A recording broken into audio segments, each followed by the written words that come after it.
지난 시간에 스승 엘리야가요 제자 엘리사를 만나는 장면을 나누었습니다. 그리고 멘토와 멘티의 그 특징을 나누었죠. 멘토는 주도권을 가지고 먼저 제자에게 다가가야 된다고 했습니다. 그리고 멘토를 학생을 위해서 사용될 수 있도록 스스로를 오픈해야 된다고 했습니다. 또한 그 자신이 학생을 위해서 표본이 되어 주어서 제자가 잘 따라올 수 있도록 도와야 된다고 나눴습니다. 멘토를 따르는 학생 역시 제자 역시 세 가지 일을 나눴는데 동기부여, 또 겸손과 충성을 된 마음과 자세로 일관해야 된다고 했습니다. 이렇게 이런 관계들을 멘토링이라고 하는데, 이 멘토링을 통해서 항상 선하고 아주 귀한 열매를 맺는데 꼭 필요하다고 했습니다. 이제 엘리야의 후계자로서 부름을 받은 이 엘리사의 내용을 가지면서 이제 보면서 특별히 사역에 대한 부분을 여러분과 나누고 싶습니다. 첫 번째는요, 엘리사의 사역에서 주목해야 될 첫 번째 원리는 위임의 원리입니다. 위임. 여러분, 흔히 사역이라는 단어를 들으면 목회자의 영역이라고 생각하기가 굉장히 쉽습니다. 그러나 에베소서 4장에 보면요, 거기에 네 종류의 은사를 가진 사람들이 나와 있습니다. 사도, 선지자, 복음 전도자, 그리고 목사. 이 목사는 교사입니다. 그리고 또 고린도전서 12장 7절에 보면 모든 믿는 자가 누구나 다 성령으로부터 은사를 받았다고 기록되어 있습니다. 이 은사를 허락한 이유는 성도를 섬기고 또한 성도를 온전케 하며 교회를 완전케 한다고 말하고 있습니다.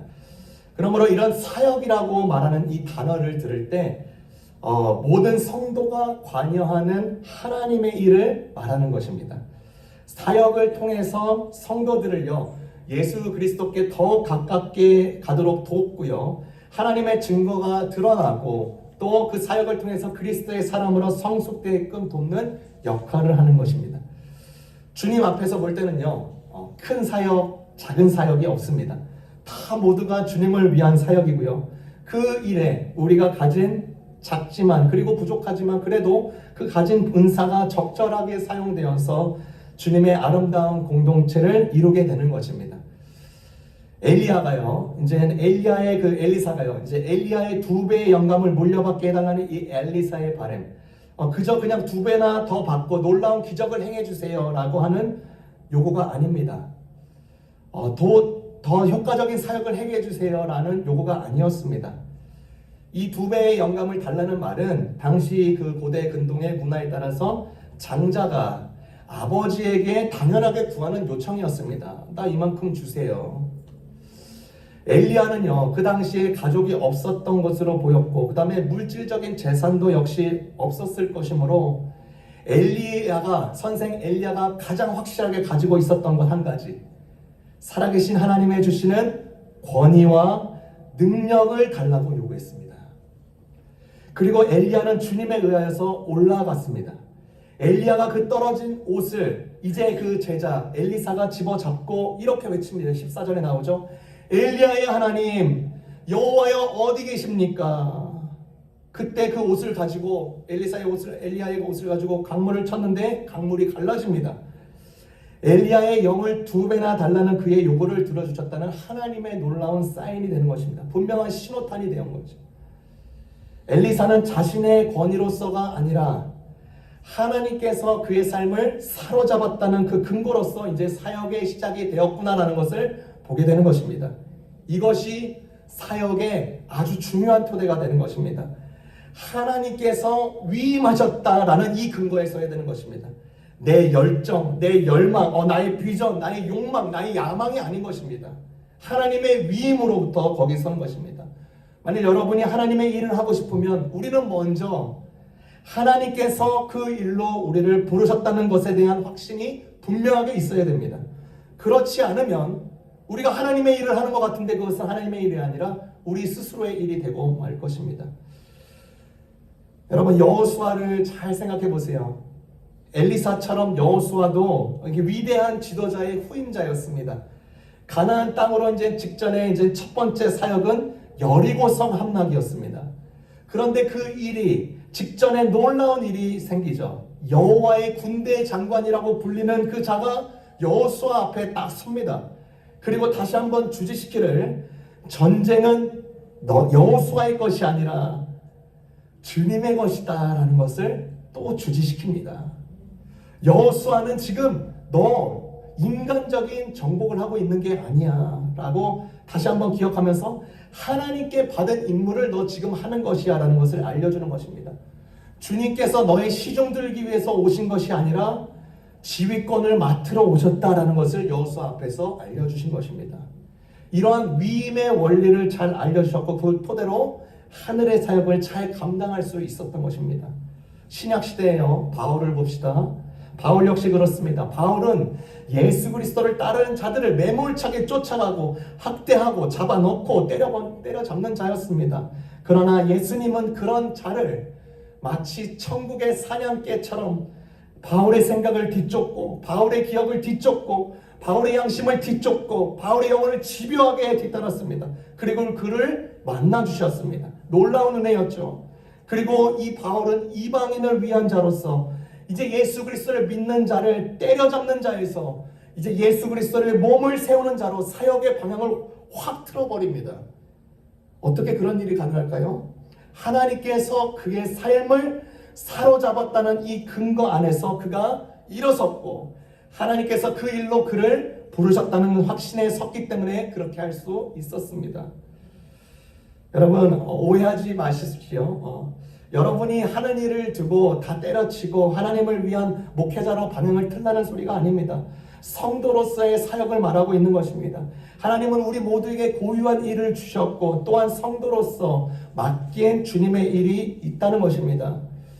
예를 들어보면요, 교회 사역하는 가운데 이제 얼마 전 교회 등록하지 않은 자가 있었어요. 그런데 재능은 좀 부족하지만 아이들을 보면 그냥 사랑이 흘러가는 거예요. 뭐도 좀 사주고 싶고 같이 있는 시간이 편하게 느껴지는 것입니다. 그래서 그 자가 용기를 내어서 그 아이 사역 그 미니스트리 칠드런 미니스트리에 투입이 되었습니다. 스텝으로 일을 하고 있는데 학부모님들이 이 선생님을 너무 좋아하는 거예요. 그 순수한 마음, 정말 사랑과 애정이 보이는 것이죠. 이 선생님이 너무 감사해요. 그런 일로 그렇게 사역이 시작되는 것입니다. 어떤 자는 악기를 잘 배우지도 않았는데 악기 다루는 것을 열망합니다. 그리고 레슨도 받고 찬양팀을 섬기면서 점차 실력도 늘어가고 그것 통해서 하나님을 찬양하는 데 그 사역에 쓰이는 것입니다. 어떤 자는 건축 쪽에 조그만 소질이 있어가지고요, 건축 건물을 볼 때마다, 교회 건물을 볼 때마다 하자가 예상되는 부분이 다 보이는 거예요. 일반인들은 안 보이는 거예요. 그런데 그 사람에는 눈이 보이니까 튼튼하게 또 업그레이드하고 고치는 것입니다. 교회 건물 그 수리를 위해서 그렇게 사역을 하는 것입니다. 또 교회가 정한 1년 중 큰 프로젝트를 위해서 속하여서 같이 배우면서 일을 할 수가 있는 것이에요. 사역입니다. 내 권위를 바탕으로 하는 게 아니라 하나님께서 나의 삶을 사로잡아 주셨고 그리고 하나님의 교회를 위하여서 그 일이 나를 통해서 사용된다는 원리를 우리에게 알려주는 것입니다. 여러분, 하나님께서 우리 모두를요 성도로 불러주셨습니다. 그리고 예수님께서 요한복음에서 나타나듯이 예수님이 아주 놀라운 말을 합니다. 나는 지금도 아버지의 일을 한다. 예수님은요 자기 멋대로 자기 마음 내키는 대로 하는 일이 아닌 것입니다. 아버지의 일을 한다고 말씀하셨습니다. 그렇게 말씀하셨듯이 우리 역시 예수님을 따라서 아버지의 일을 하는 자로 불러주신 것입니다. 그래서 이 고백이 굉장히 중요해요. 난 좀 부족하고 난 좀 연약하고 또 신앙이 좀 연수가 적고 그래도 나는 하나님이 불러주신 성도다. 나는 내 스스로를 그렇게 규정하는 것이 아니라 하나님이 나를 그렇게 부르셨다. 아침에 해가 뜨는 것이 분명한 사실이듯이 하나님이 나를 불러서 성도로 살도록 또한 성도로서 하나님을 사역을 위해서 이끌어 가신다. 이런 고백이 굉장히 중요한 것입니다. 이 복된 고백 가운데 우리 삶이 계속 지속되기를 주님의 이름으로 축원합니다. 두 번째입니다. 엘리사의 사역에서 나타나는 두 번째 원리는 메시지와 행동입니다. 메시지와 행동 원리입니다. 선생 엘리야가 주님에 의해서 들려 올라갈 때 엘리사와 함께하던 선지자 생도 50명이 엘리사에게 이렇게 부탁을 하는 거예요. 엘리야의 몸을 찾겠다고 날린 것입니다. 그러니까 이게 날아가서 하늘로 승천한 게 아니라 어디 멀리 지역에 간 줄로 생각했나 봐요. 그래서 엘리사는 그 50명의 선지 상도에게 그 일은 헛수고야 라고 만류했지만 고집대로 그것을 떠났습니다. 그 50명의 생도들은 3일 동안 수색을 했는데 찾지는 못한 것이나 아무 결과를 얻지 못했죠. 그 동료들이 수색을 할 동안에 제자 엘리사는요, 여리고로 갑니다. 여리고. 이것은 일리가 있는 행동이었고 아주 동시에 전략적이었습니다. 왜냐하면 그 이유는 여리고는 문제가 많은 도시였습니다. 여호수아 시대에는 그 큰 성벽이 문제였는데 지금은 물이 문제였습니다. 물. 우리 19절을 함께 보겠습니다. 열왕기하 2장 19절입니다. 그 성 사람들이 엘리사에게 고하되 우리 주께서 보시는 바와 같이 이 성읍의 터는 아름다우나 물이 좋지 못하므로 토산이 익지 못하고 떨어지나이다. 여러분 잘 알다시피 여리고는 여호수아 시대 때 완전히 풍지박산났어요. 폐허가 됐습니다. 완전히 돌 하나도 세워지지 못하고 완전히 망가진 거예요. 그리고 그때 여호수아가 맹세를 합니다. 여호수아 6장에 나와 있는 내용인데 이 여리고 성을 누구든지 일어나서 건축하신 자는 여호와 앞에서 저주를 받을 것이니라. 그 기초를 쌓을 때에 장자를 잃을 것이요 문을 세울 때에 계자를 잃으리라 라고 여호수아가 그런 맹세까지 합니다. 그리고 나서 한참이 지난 후에 그런 맹세들이 있음에도 불구하고 이후에 베델 사람 히엘이 여리고 그 터를요 크게 건축합니다. 그 건축하는 가운데 그 여호수아의 그 맹세대로 자녀들을 잃었습니다. 즉 이 여리고는요 뚜렷한 하나님의 의도에 계속 어긋나는 짓을 하고 있는 것입니다. 그리고 나서 마침내 또 재건하고 있어요. 그런 저주 가운데 당연히 여리고의 물은 짜고 땅은 열매를 맺지 못하고 있었습니다. 그러나 엘리사는 문제 있는 곳에 들어갔고 그곳에 회복을 원했습니다. 그리고 소금을 한 그릇 가져다가 그 도시의 물 근원에 가서 뿌리면서 엘리사는 이렇게 말을 합니다. 2장 21절입니다. 여호와께서 말씀하시니 내가 이 물을 고쳤으니 이른 쫓아 다시는 죽음이나 토산이 익지 못하고 떨어짐이 없을지니라. 여러분 제가요 물 연구에 대해서 잘 알지 못하지만 물을 깨끗하게 만들기 위해서 물에다가 소금을 뿌리지는 않습니다. 왜 엘리사가 이런 행동을 했을까? 여러분 레위기의 제사법에 보면요 매일 소금을 섞은 곡식을 하나님께 드렸는데 그때 소금은 상징하는 바가 하나님과 그의 간의 백성 간의 언약의 상징이라는 역할을 이 소금이라는 것이 역할을 상징을 했습니다. 즉 소금을 엘리사가 물에 뿌림으로써 이런 의미를 담고 있는 것입니다. 이제는 주님께로 돌아갈 때이다. 주님과의 언약을 새로 할 때이다. 바알이 아니라 주님만이 너희들에게 물과 너희들의 삶을 다시 풍성하게 만들 수 있으실 분이시다. 오직 주님만이 너희들의 영적 활기를 소생시킬 수 있으신 유일하신 분이시다. 이런 마음을 가지고 이런 믿음을 가지고 뿌리는 것입니다. 이 부분요 오늘날 우리에게 아주 중요한 내용입니다. 여러분 우리가 사는 세상을 볼 때 많은 필요를 요구하는 데가 많습니다. 그렇죠? 빈곤, 질병, 문맹, 기근, 온갖 종류의 증독 증세, 열악한 주택 조건 너무나도 많아요. 그래서 그리스도인들에게 늘 따라가려는 질문은 첫 번째 임무가 그들의 육체적인 필요를 채울 것인지 아니면 그 배후에 있는 영적인 필요를 채우는 것인가에 대해서 이렇게 질문을 많이 합니다. 엘리사의 이야기를 보면요 우리가 쉽게 해결책을 알 수가 있죠. 우리는 둘 다 해야 되는 것입니다. 사람들의 영적인 상태를 돌볼 때 동시에 육체적인 필요도 채워줘야 되는 것입니다. 어느 하나 하는 것 이렇게 소홀히 해서는 안 되는 것입니다. 엘리사는요 도시의 물을 고쳐줬습니다. 생명과 직결되는 이 물은요 실제적인 필요였습니다. 토목 기사로서 역할하면서 물을 고쳐준 것 외에도 엘리사는 영적 기사로서 그 하나님에 대한 인식과 의존성을 사람들에게 다시금 심겨주는 것입니다. 메시지와 행동 이 모든 게 그 땅 가운데 적용되고 있는 것입니다. 여러분 들어보셨나요? 여기 포항에 있는 한동대, 한동대학교 이야기입니다. 이 포항에 세워졌는데 특별한 이 이야기가 그 학교 가운데 있습니다. 이 학교는요, 처음 설립될 때 하나님의 살아계심을 증거하기 위해서 시작된 학교입니다. 그러니까 미국의 위튼 대학교처럼 기독교 정신을 가지고 학생들을 훈련시켜서 사회에 크게 일조하기 위한 일환처럼 그렇게 세워진 학교인 것입니다. 이 한동대학교에 관련된 책을 보면 참으로 진귀한 사례들이 많이 나와요. 한동대학교라는 이 이름이 선정되기 전에 이제 공모를 했습니다. 이 대학교가 어떤 이름으로 세워질지 좋을지 이제 신청하라고 공모를 했는데, 선정된 분에게는 이제 100만 원의 상금을 주기로 한 것입니다. 그리고 이제 130개가 넘는 이름들이 이제 공모가 됐습니다. 그 130개 중에 넘는 이름 중에 선정된 이름이 한동이었습니다. 한동.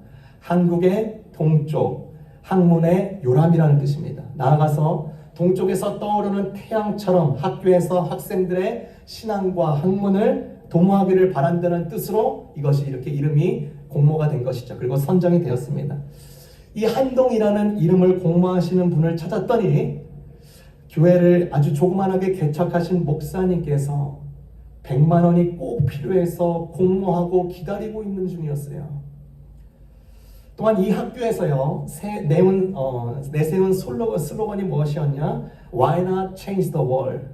왜 세상을 못 변화시키겠습니까? 그리고 배워서 남주자. 이 두 가지 슬로건을 가지고 세워진 학교입니다. 제가 몇 주 전에 어느 글을 보다가 댓글을 보았습니다. 한동대에 관련한 글이었어요. 댓글에는 이 한동대에 대한 칭찬이 참으로 자자했습니다. 한동대학교 그 댓글에 그런 내용이 있어요. 한동대학교 출신인들은 정말로 참으로 믿음직하고 성실하다고 해서 기업인들 사이에서요 아주 인기랍니다. 다 뽑아가고도 더 뽑고 싶어가지고 난리 날 정도로, 그 정도로요. 제가 그 이야기를 보면서 그 모습을 그려보는 것입니다. 아, 진정한 주님의 사역이 아닌가 이것이. 메시지를 심장에 품고 내가 있는 현장에서 주의 가르침을 행함으로써 소금의 역할을 하니까 주변이 달라지고 공동체가 달라지고 기업에도 선하게 영향을 미치고 있다는 것입니다. 성도 여러분, 여러분은요 주님이 부르신 장소, 그 지경에서 어떤 메시지를 가지셨습니까? 어떤 메시지요? 내가 주변의 동료들을 위해서 무엇을 할 수 있을까? 진지한 대화를 통해서, 기존에 겉도는 이야기, 하와이요, 어떻게 잘 지내, 이런 것뿐만 아니라 이것도 중요하죠. 그런데 진지한 대화로 나아가서 중심을 터치하는 과정도 쓰임 받을 수 있습니다. 문제 같은 것을 서로 공유하는 거죠. 갈등 상황들을 공유하면서 그래서 그를 위해서 기도해 줄 수 있습니다. 내가 너 기도해 줄게. 내가 너 그거 추첨해 줘서 내가 너 기도해 줄게. 그리고 그런 사람을 위해서 성경적인 내용을 가진 책을, 일반인 책을 선물해 줄 수도 있는 것이 도움이 되기도 합니다. 여러분, 엘리사의 에피소드처럼요, 하찮은 장소와 하찮은 사람은 없다는 것입니다. 내가 속한 곳을 하나님께서 허락하신 곳이라고 믿는다면 그곳에서도 얼마든지 어떠한 작은 일련의 사역들이 이루어질 수 있는 것입니다. 사람이 선물이라는 책에요, 이런 내용이 나옵니다. 우리에게 도전하고 있습니다. 괜찮습니다. 평안합니다. 기쁩니다. 행복합니다. 사랑합니다. 여러분, 이 말들은요 감옥에서 못 듣는 말이라고 합니다.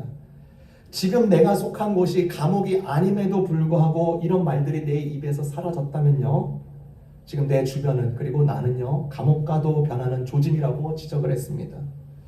여러분, 우리의 말과 메시지 그리고 그에 따르는 행동은 소금이 되어서 주변을 변화시키는 힘이 있습니다. 그러므로 우리와 관련된 자들을 통해서, 만남을 통해서 아름다운 조그만한 변화로의 여정이 되기를 계속 그런 일이 되기를 주님의 이름으로 축원합니다. 정채봉 작가가 쓴 글 중에 만남이라는 글이 아주 귀한 글이 있습니다. 제가 읽어드릴게요. 가장 잘못된 만남은 생선과 같은 만남이다. 만날수록 비린내가 묻어나오니까. 가장 조심해야 될 만남은 꽃송이 같은 만남이다. 피어 있을 때는 환호하다가 시들면 버리니까. 가장 비천한 만남은 건전지와 같은 만남이다. 힘이 있을 때는 잘 간수하고 힘이 다 다를 때는 던져버리니까. 가장 시간이 아까운 만남은 지우개 같은 만남이다. 금방의 만남이 순식간에 지워져 버리니까. 가장 아름다운 만남은 손수건과 같은 만남이다. 힘이 들 때는 닦아주고 슬플 때는 눈물을 닦아주니까. 여러분, 엘리사의 사역의 원리는 생선, 꽃송이, 건전지, 지우개와 같은 만남이 아니었습니다. 손수건과 같은 만남이었습니다. 여러분들의 메시지와 행동이 드러나는 이 만남은 어떤 만남이어야겠습니까? 모두가 손수건과 같은 만남으로 지속되기를, 그리고 그분의 사역이 이루어지기를 주님의 이름으로 축원합니다. 마지막입니다. 세 번째입니다. 엘리사의 사역 형태의 마지막 원리는 방해입니다. 방해.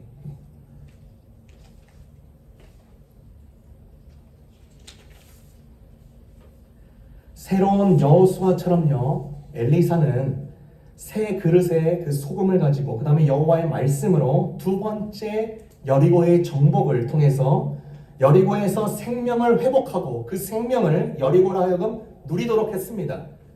그런데 참 놀랍게요, 뜻밖의 일이 터지는 것입니다. 뜻밖의 일이 터져요. 2장 23절부터 24절입니다. 23절에서 24절 제가 읽습니다. 엘리사가 거기에서 베델로 올라가더니 그가 길에서 올라갈 때 작은 아이들이 성읍에서 나와 그를 조롱하여 이르되 대머리여 올라가라, 대머리여 올라가라 하는지라.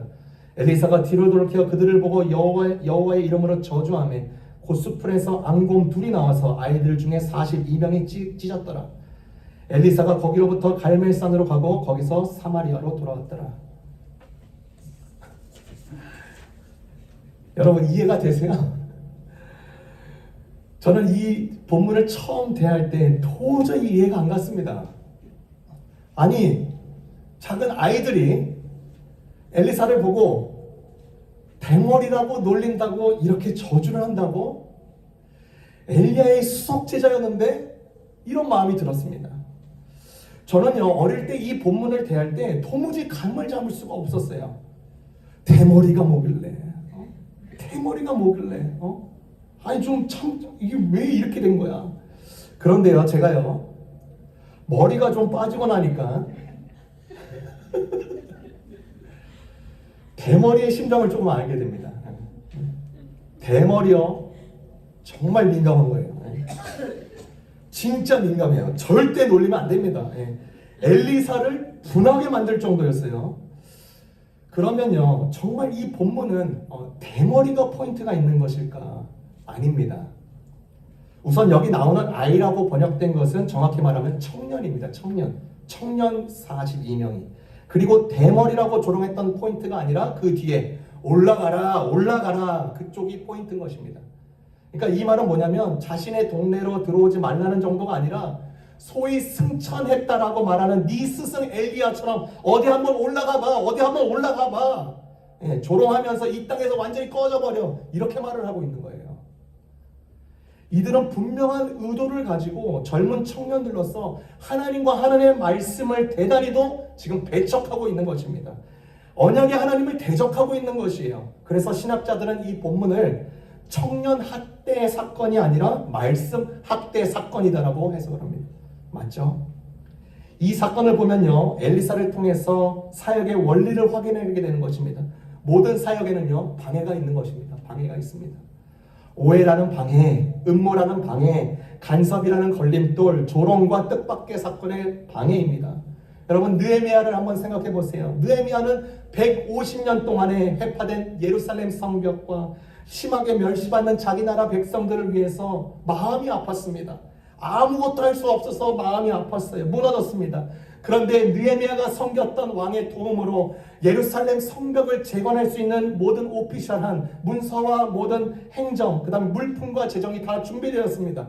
순탄하게 길이 열린 것입니다. 그런데 기존에 그곳에 살고 있는 기존의 리더십들이 이 일을 방해하기 시작해요. 왜요? 정치적으로 자신의 역량이 축소될 거라 분명하게 그렇게 생각했기 때문입니다. 그러나 그렇게 수많은 위협과 방해 속에서도 불구하고 150년 동안 무너졌던 성벽이 주님의 은혜로 52일 만에 재건되는 것입니다. 극심한 방해 가운데서도 그들은 마음을 모았습니다. 오히려 그 더 큰 간증거리를 안게 되는 것이에요. 우리에게 지금도 성경으로 남겨져서 사역의 원리로서 가르침을 주고 있지 않습니까? 사랑하는 성도 여러분, 주님을 위한 삶과 사역에는요 늘 리스크가 있는 것입니다. 요한계시록을 보세요. 거기에 나타나는 신자의 삶은 리스크가 있는 삶입니다. 라오디게아 교회는 이 리스크가 없는 사역과 삶을 추구하다가 미끄러지고 말았습니다. 도전과 위험, 조롱과 핍박, 음모라는 방해는 우리가 반드시 건너야 되는 다리가 되는 것입니다. 심지어 야망이라는 방해, 영적 고립, 비판의 화살, 질투심, 불안감, 관계에서 실망, 세상의 반대에 부딪힘, 고난으로 쩔뚝거림, 이 모든 것이 방해가 될 수 있습니다. 심지어 성공도 방해가 될 수 있어요. 여러분 엘리사를 보잖아요. 엘리사가 베델로 오기 전에 이 대머리 사건이라고 불리는 이 사건 전에 여리고에서 큰 회복을 보았습니다. 생태계의 회복도 보았어요. 이제 다른 곳 이 베델에서도 더 큰 기대를 가졌을 것입니다. 그런데 말씀을 학대할 줄은 전에도 꾸미지 못했던 것입니다. 우리 예수님과 그의 제자들을 보면요, 우리에게 이제 그 성공이라는 방해를 잘 알 수가 있는 것입니다. 예수님이 그의 제자들뿐만 아니라 70명의 여명에 되는 그 사람들, 예수님을 따르는 자들이었죠. 그 사람들도 사역을 보냈습니다. 그리고 그들이 돌아와서 보고를 하는 것이에요. 기뻐하면서 이렇게 말합니다. 주님, 주님의 이름으로 귀신들도 우리에게 항복하더이다. 그랬더니 예수님이 그들에게 그렇게 말을 합니다. 내가 너희에게 뱀과 정갈을 밟을 수 있는, 그리고 원수의 모든 능력을 제어할 권능을 주었으니 너희를 해칠 자가 결코 없으리라. 그러나 귀신들이 너희에게 항복하는 것으로 기뻐하지 말고 너의 이름이 하늘에 기록되는 것으로 기뻐하라. 어떤 상황인 줄 아시죠? 놀라운 능력과 영향력, 성공에 관한 사역 소식을 가지고 신나서 돌아온 제자들에게 예수님이 하신 말씀은 그런 것으로 기뻐하지 말아라. 하나님께서 성공을 주시거나 순풍을 불어넣어 주실 때는요, 물론 우리는 기뻐해야 합니다. 하지만 그 성공에 집착해서는 안 되는 것입니다. 세상적인 성공은요, 하나님께서 주시는 선물이지만 어디까지나 일시적이기 때문입니다. 그래서요, 성공은 성공이 아닌 것입니다. 부정적으로 인식하라라는 것이 아니라 경각심을 가지라는 것입니다. 성공에 도취되는 순간에 그것은 오히려 방해로 전락할 수 있기 때문입니다. 믿음의 성도 여러분, 하나님은요, 지금도 쉬지 않으시는 분이십니다. 그분은 그분의 일을 하십니다. 그런데 우리를 통하여서 하십니다. 위임하셨습니다. 우리를 가진 메시지와 행동을 통해서 소금 사역을 하십니다. 주변이 생명의 꽃으로 피어나도록 그렇게 하십니다. 그러나 그 일은 절대로 쉽지가 않아요. 방해의 골짜기가 있습니다. 그럼에도 그 방해를 넘어가고 방해를 딛고 일어서면 더 큰 하나님의 결과물을 우리에게 넘겨주십니다. 여러분의 속한 곳을요, 믿음으로 계속 축복하십시오. 여러분이 관계하는 분들을 위해서 아름다운 만남, 손수건과 같은 만남이 되도록 계속 축복하십시오. 주님은 우리와 늘 함께 계시고 기꺼이 도우시는 분이 되시기 때문입니다. 기도하겠습니다.